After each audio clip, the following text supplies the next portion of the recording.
The easiest answer is that a blue seal on currency means that the bill is a silver certificate.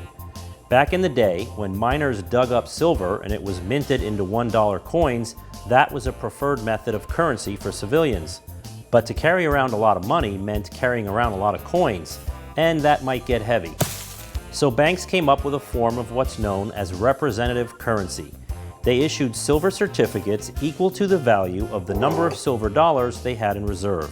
In fact, on one of the first silver certificates, a $10 note from 1878, a clear definition was printed right on the bill. It says, "There have been deposited with the Treasurer of the U.S., payable at this office to the bearer on demand, 10 silver dollars." You may notice that this bill does not have a blue seal, but we'll get to that in a moment. Also issued in 1878, all denominations from $10 up to and including a $1,000 note. By 1886, silver certificates were also issued in the $1, $2, and $5 denominations. Notice that none of these early silver certificates have a blue seal either. What I find interesting, though, is that all of them have blue serial numbers.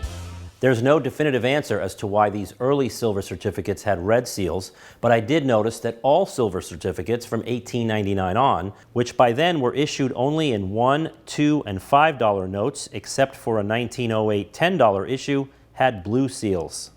It stands to reason that the Treasury Department decided to use the blue seals to designate these bills as silver certificates beginning in 1899. The logic for changing the seal color to blue would be to further distinguish silver certificates from other kinds of bills with a red seal, like Treasury notes or even national banknotes. So, silver certificates all had blue seals beginning in 1899. And to take my favorite denomination, the 2, as an example, these bills still came with that clear distinction. This certifies that there have been deposited in the Treasury of the United States of America 2 silver dollars, payable to the bearer on demand. Unfortunately, this is the only $2 silver certificate with a blue seal. In 1913, Congress passed the Federal Reserve Act, which established a central banking system in the United States. Soon after, the Treasury withdrew silver certificates from circulation and sold the backing silver to Great Britain. To make up the loss in circulation, these bills, known as Federal Reserve banknotes, were issued as a replacement. The blue seal was probably kept intact for this reason. Production of these notes ended in 1922. By that time, the Treasury had replaced the missing silver, and silver certificates were reissued. In 1923, new versions of a $1 and $5 note were issued. By 1928, Treasury Secretary Andrew W. Mellon, in a move that would reduce production costs and increase production speed, approved a reduction of size of U.S. currency. This decision also had a major effect on silver certificates. For one thing, the $2 bill would never be a silver certificate again. It was given a red seal in 1928, a designation that it was a United States note, a topic discussed on another video on this channel. It would only be issued this way through 1963. The $5 note also had a red seal issue in 1928, but by 1934 it was also being issued as a silver certificate, joining the $1 note, which had silver certificate issues from 1928 through 1957. These smaller silver certificates had a slight change in verbiage. From 1934 on, they stated, "This certifies that there is on deposit in the Treasury of the United States of America $1 in silver payable to the bearer on demand." The big difference was that it no longer said silver dollars, as you could now exchange this bill for $1 worth of silver bullion, not just coins. It just so happens that I own one of these bills, a 1935 E-Series.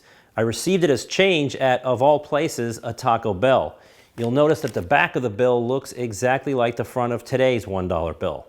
In March of 1964, Treasury Secretary C. Douglas Dillon halted redemption of silver certificates for silver dollar coins.